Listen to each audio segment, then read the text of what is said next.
Ağız bir dille xəyanetkar sən qadın. Bədən evi pula satdın, var mı indi çarəsi?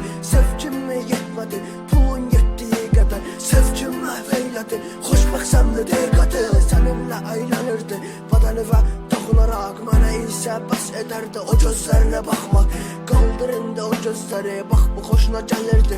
Yaxınlarda sevilmək, sevgini məhv eyləmək. Utanıram özümdən, səni mən necə sevmişəm. Səninlə geçən hər dəqiqəmi mən necə itirmişəm. Görür sənimi bədbəxtsən, hər tiləkdə ağladım. Onun üçün də bağladım mən sevgi kitabını, mən sevgi həyatını, mən gələcək həyatımı. Düşünmüşdüm səninlə, qoy baxım mən sənin o gözəl gözlərimə. Deyərdim indi demirəm, çünki nifrət edirəm.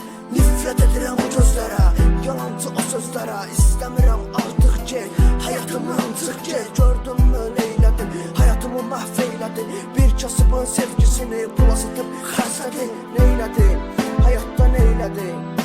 Sənə dəyər verən hansını sən uçurumdan ikələdin. Verməz daha heç kəs sənə sevginə də güvən. Dön arada bir arxana bax, varmı səni gözləyən? Həyat qərq eləyib səni, öz ürəyinlə boğacaq. Sıxacaq həyat səni, əməlləri ilə yoracaq.